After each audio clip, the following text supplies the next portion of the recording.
Okay, so meaning is very important. So we will focus on the meanings when we are solving some problems here.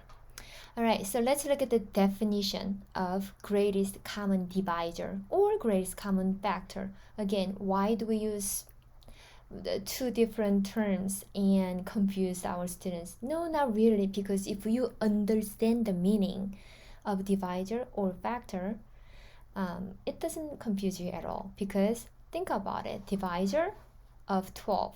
3 is a divisor of 12, right? And 3 is also factor of 12. So divisor and factor are exactly the same meaning. It's just preference of, the textbook authors or researchers or the educators. So it doesn't matter which word you use, divisor or factor, it's exactly the same thing. So even if you see in your textbook as greatest common divisor and some others textbook it shows greatest common factor, you need to know those two are exactly the same meaning. Okay, so greatest common divisor or greatest common factor, I prefer to use greatest common factor, so you will not be surprised if I use only greatest common factor for my lesson. Okay, anyways, the greatest common factor of two whole numbers a and b, both not zero, is the greatest whole number that divides both a and b. Okay, there are several ways to represent this greatest common factor. So if we're thinking about 6 and 8, we're gonna find what is the greatest common factor. You can represent the greatest common factor as what is the smallest unit that goes both into 6 and 8. I just find 2 unit of 2 Cuisinart rod here is the common rod that I can fit in both to 6 and 8. So if I have this red Cuisinart rod, I will just say rod, okay? This shows 2, okay? That's number 2 because when you have 3 of them, it's 6. So when I have 1, 2, 3 of that red rod, that's same as a 6 rod.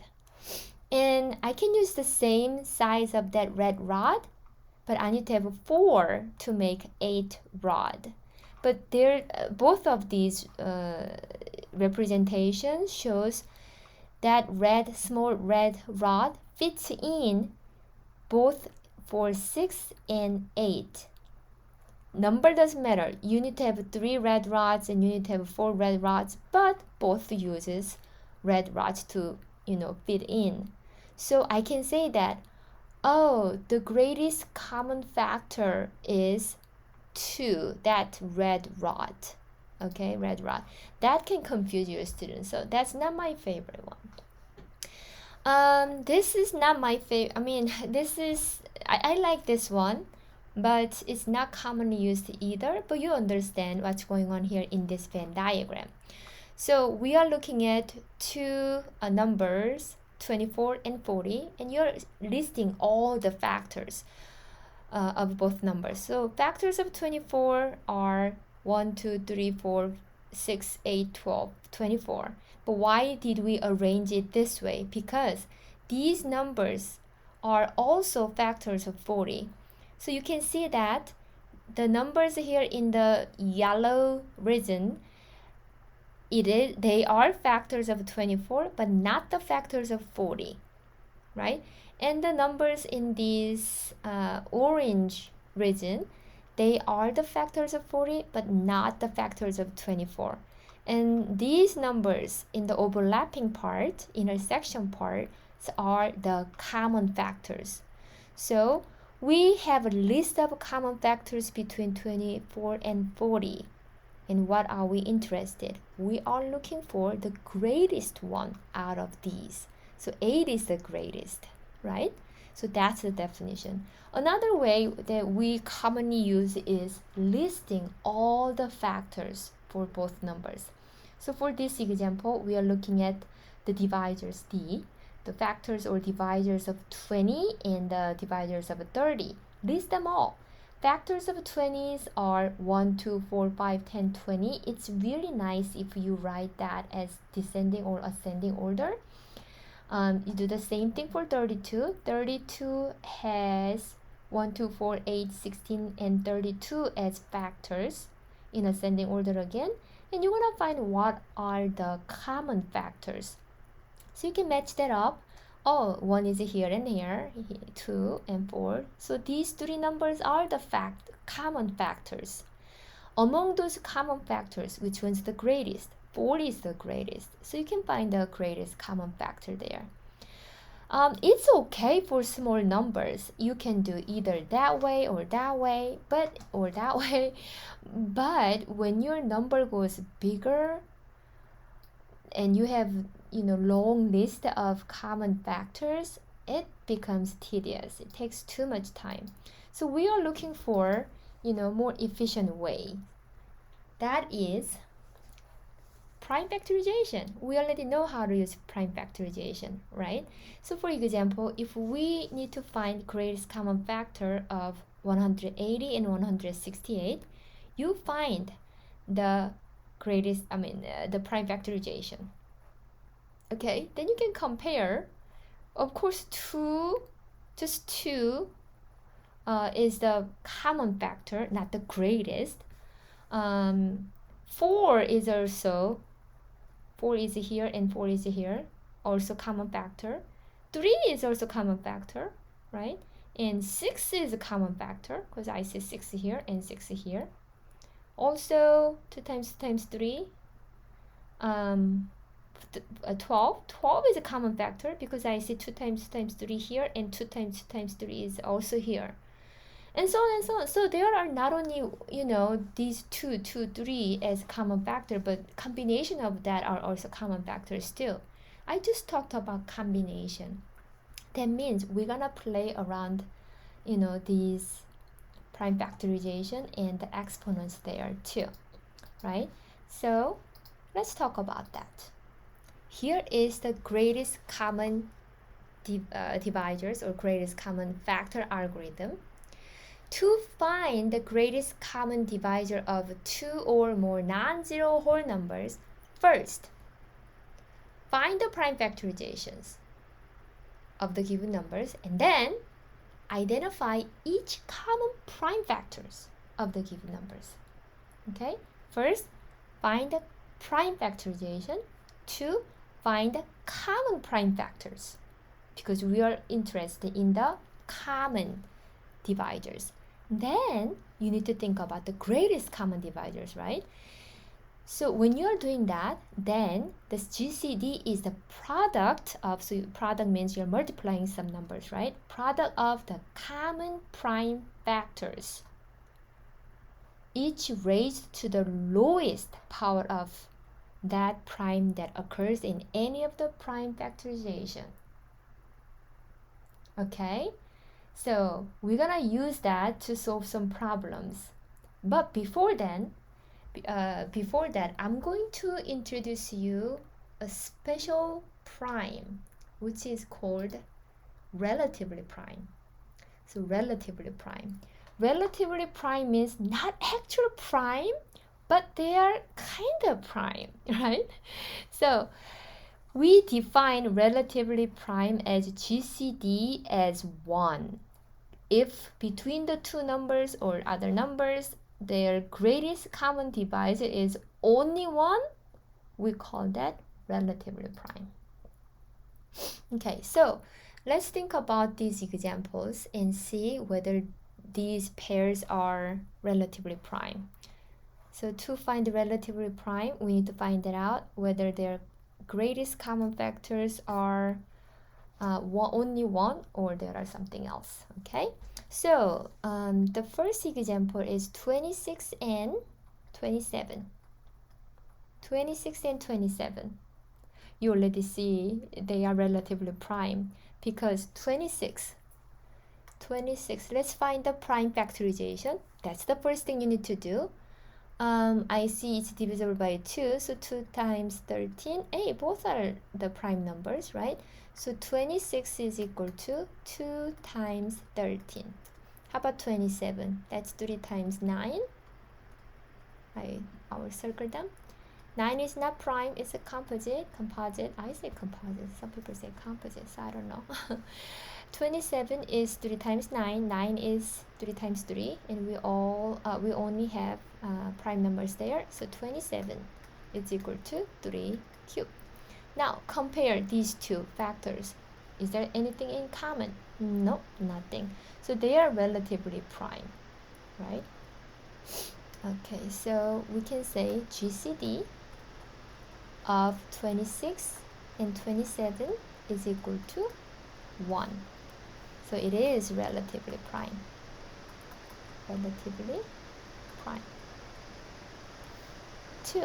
Second example is between 6 and 38. So if you find the prime factorization of 6, you can do 2 times 3, right? So 6 is equal to 2 times 3. How about 38? It's also divisible by 2, right? So 2 times 19. 19 is also prime. So I see 38 is equal to 2 times 19.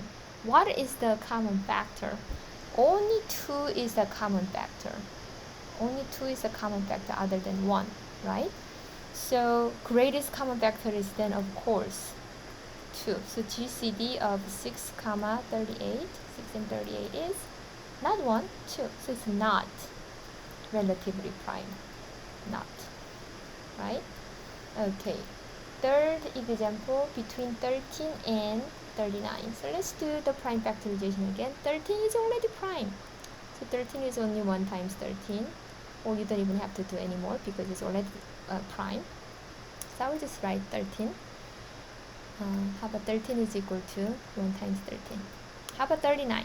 39 is a composite number because 3 times 13 is 39. So I see 39 is equal to, I will not even write 1. 1 is not prime, right?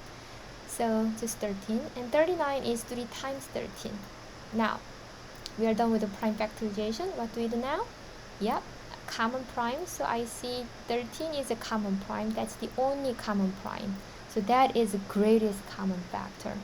So GCD of 13 and 39 is not 1 but 13. Of course, it's not relatively prime.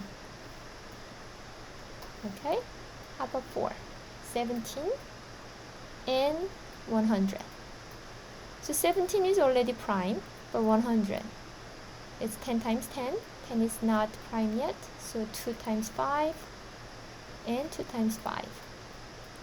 So I see that 100 is equal to 2 squared times 5 squared. And between 17 and 100, there's nothing in common as prime. So there's only 1 as the greatest common factor or divisor.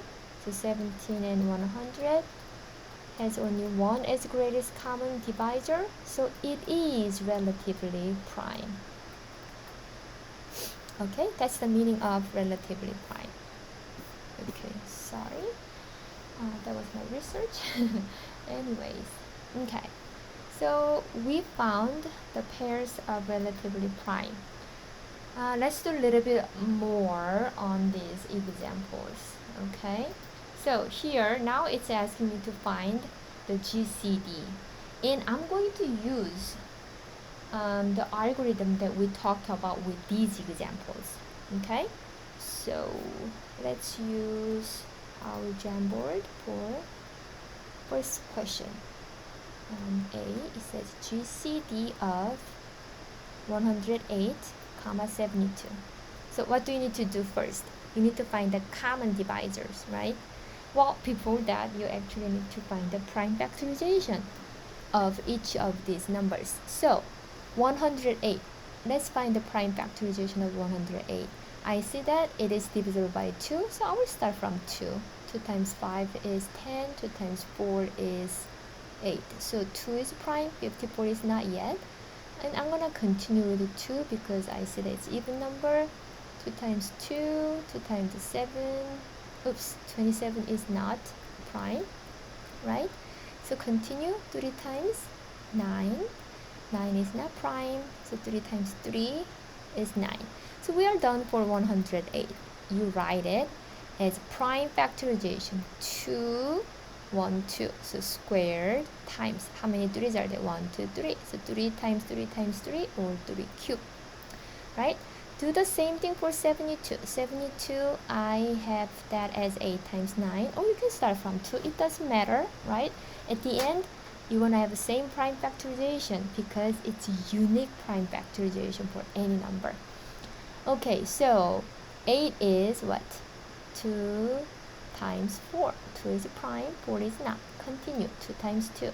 Both are prime. So we're good. 9. 3 times 3. So we have 2 times 2 times 2 times 3 times 3 as 72. So 72 is 2 cubed, 1, 2, 3 2's. And we have times 3 times 3, which is 3 squared.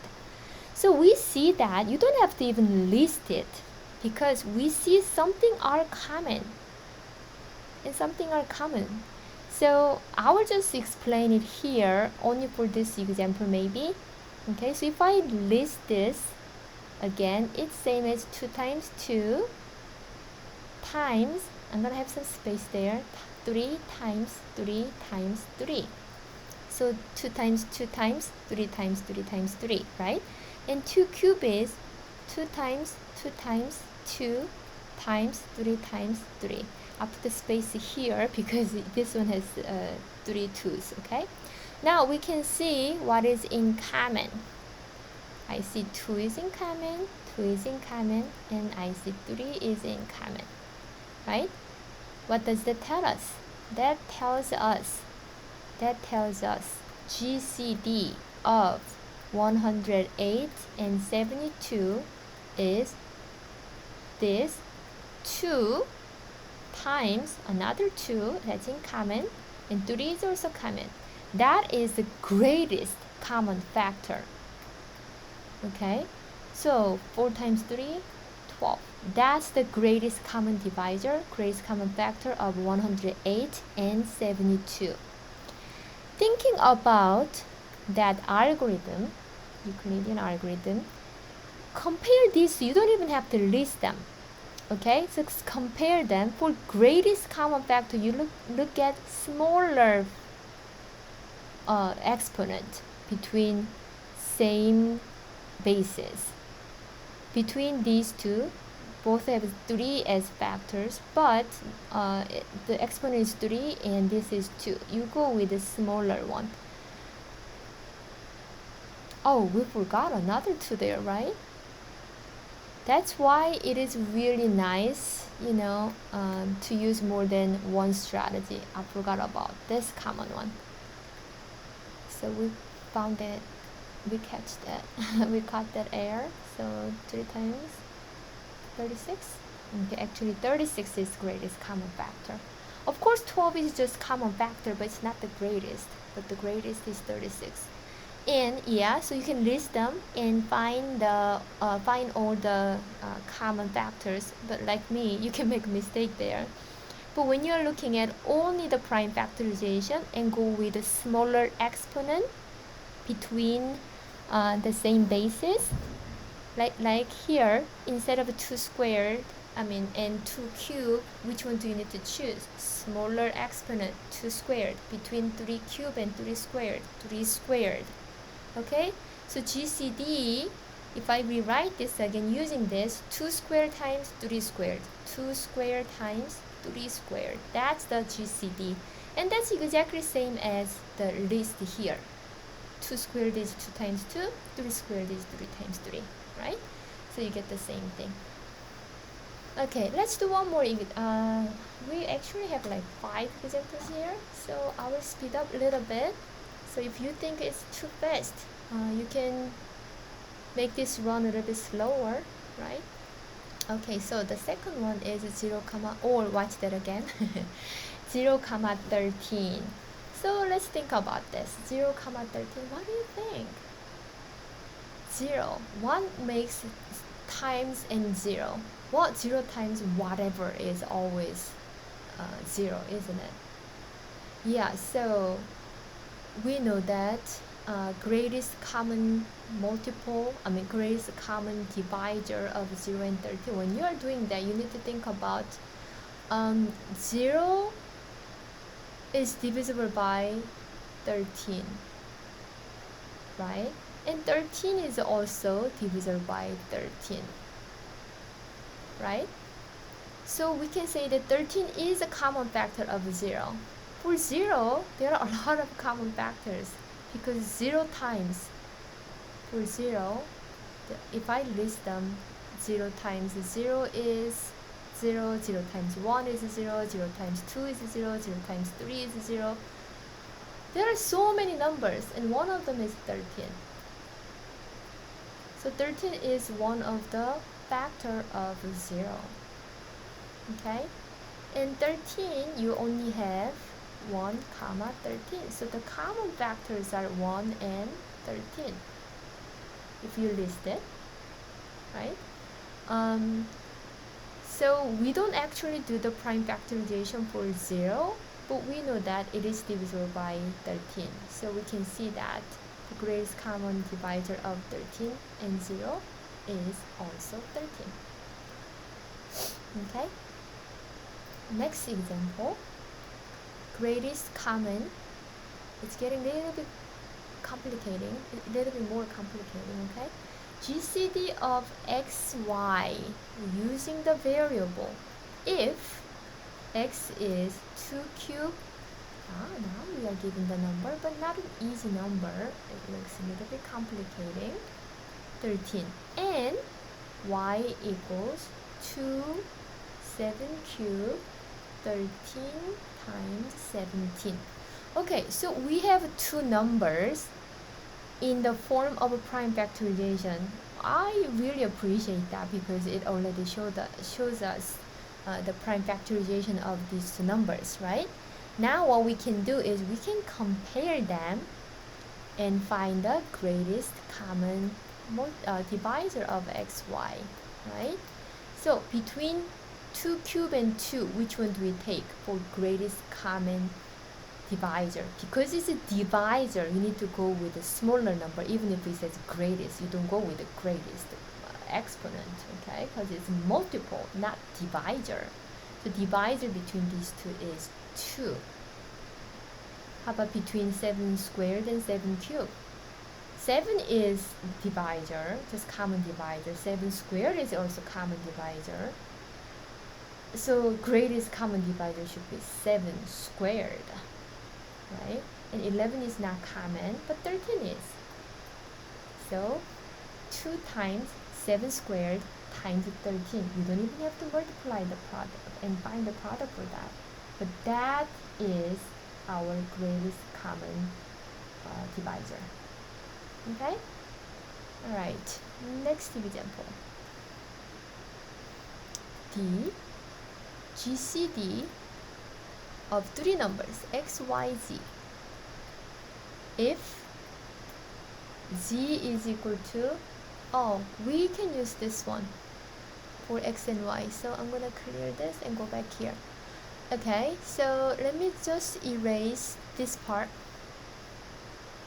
for now.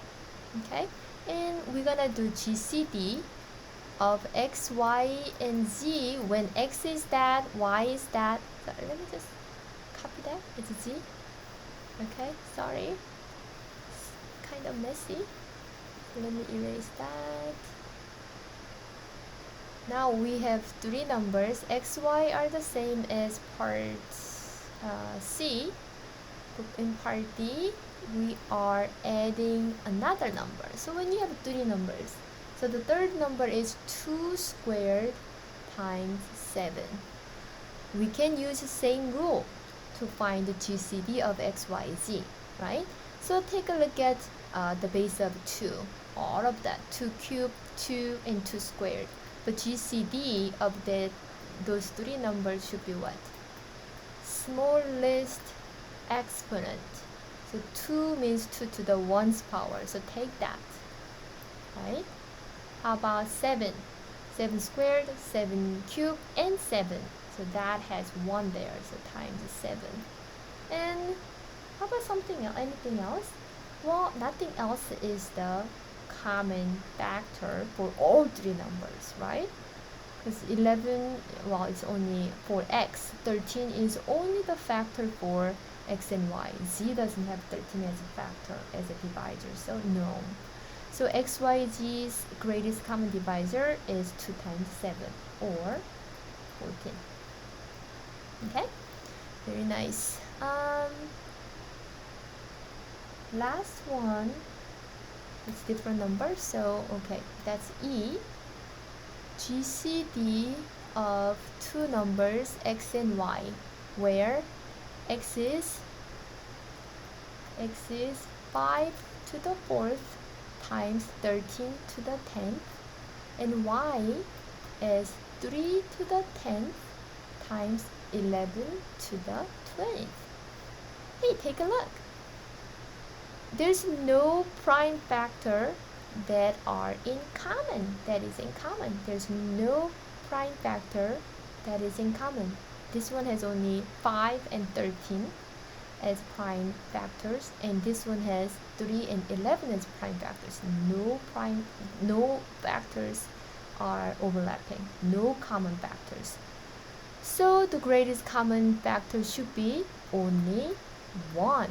GCD of xy is equal to only 1 times whatever the number is, so both has 1 as a common as a factor, so that is the greatest common factor. What do you call that? Relatively prime. Very good. So these two numbers, whatever that is, they are relatively prime. Alright, so I have solutions there too. Okay, so we can talk about Euclidean algorithm method. Okay. Euclidean algorithm method is also another useful method for large numbers. So in this example, I'm just gonna use easy number like 30 divided by 12, and how to use Euclidean algorithm, and then well, just for your easier understanding, and then I'm gonna extend that to bigger digit like 3 digit divided by 2 digits and so on. Okay, and then we're gonna have some examples for that. So I will actually show you how to do that. Oops, here. Okay, so let's try to do 30 divided by 12 using Euclidean algorithm. Okay, I'm just gonna use the example to show you how to do that. 30 divided by 12 is what? What's the quotient? Write the quotient here and write the remainder here. Okay, 12 times 2 is 24, 12 times 3 is 36, so 3 is too big, so 2 is the quotient.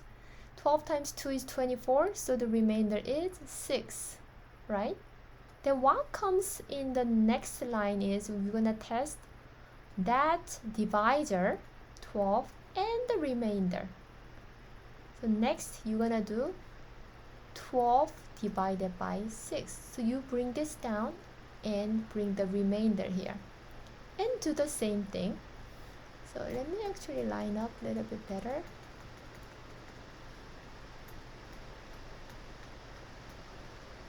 Okay, so I will write 12 here, okay? So bring that down, the divisor, and then bring the remainder as the divisor, next divisor. So 12 divided by 6, what is it? That's 2. And there's no remainder, then you are done. Okay, when you don't have any more remainder, you found that greatest common divisor. This is your greatest common divisor. Okay, you can check this. I mean, this is just algorithm that Euclid has found. So we call the Euclidean algorithm. That's what the mathematicians do. Just find, some rules or theorems, and they prove it, and it works for everything. Then it is a theorem. Okay, so the GCD here, GCD of 30 and 12. GCD of 30 and 12 is 6. I will do that one more. Maybe you're confused. Okay, another example, 123 divided by 36. Okay, and what is it? 36 times 3 is the closest number to 103, because 36 times 3 is 108, and then remainder is 15. So what do? We bring this divisor 36 and then remainder as the new divisor, right? So divided by 15, right? And what do we get? 15 times 2 is 30, so the remainder is 6. We don't have remainder 0 yet, so continue. So this divisor comes down here, is the new dividend, divided by, we bring the remainder as the divisor. So 15 divided by 6 is 6 times 2 is 15, so remainder is 3. So you see that remainder is going smaller and smaller, and our target remainder is 0 until we cannot have any more, no more remainder, then we are done. So we are close but not yet, so continue. Bring that divisor as the new dividend and divide it by the new remainder, 3. Then, yeah, we finally found the remainder 0. Then, what is the greatest common divisor between 123 and 36? The last number here, 3. That's the greatest common divisor. Yeah, it's kind of weird, but it works. It works for any number. So if you are using previous example, like 108 and 72, so let's see, we had 108, 72, and GCD was 36, right? So let's compare that with Euclidean algorithm. So if I do Euclidean algorithm using maybe black, okay, so let's try to do that. So between 108 and 72, 108 is bigger number, so you can do the division of 108 and 72, right? So what's 108 divided by 72? 72, double of that is 144, so that's too big, so we can have a quotient 1. And what's the remainder? So subtract 108 by 72 and you get 36. That's way too big, so we don't have that yet, but 72 becomes new dividend and divide that by the remainder, 36. What do we get? 36 times 2 is 72, so the remainder is 0. Hey, we found it. So 36 is the GCD of 108 and 72. And yeah, it's exactly the same greatest common factor that we found. Isn't that so interesting? I thought it is. Okay. Oops, I'm going back there again. Alright. So, yeah, that's how you do it.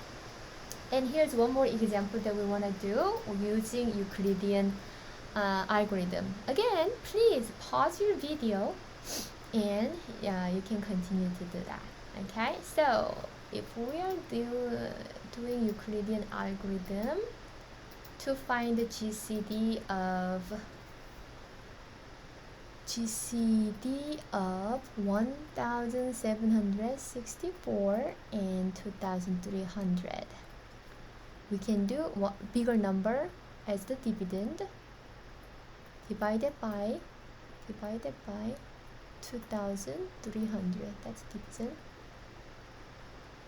Okay, and then 2300 times what is close to 1764. You can use your calculator, but my calculator says 4 is the quotient and the remainder is 1564. That's still really big, right?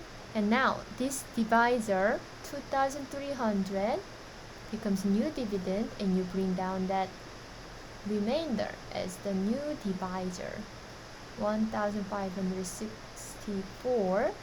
Then calculate that with the calculator, and you have 1 as the quotient, and the remainder, it's getting smaller but still pretty big, 736. So I'm gonna keep going on and on and on until I have no more remainder. So 1564 divided by 736. What do we get? 736. 2 is the quotient, and the remainder is 92. Ooh, so much better, right? 2 digits now. But not quite yet, so continue. 736 divided by, bring that remainder here, 92. And the quotient doesn't matter, right? The quotient is 8. And the remainder is 0, because 92 times 8 is 736. Then what is the GCD of, this number? So I'll let it go here. It's equal to what? That new divisor, 92. So we can find that. Okay? Alright. So that's how you use it, and it is shown here too. Okay? And least common multiple. I will make this video into 2 parts. So I will make second video for greatest common multiple, and I will ask you to watch that later after the break. Alright, good job guys!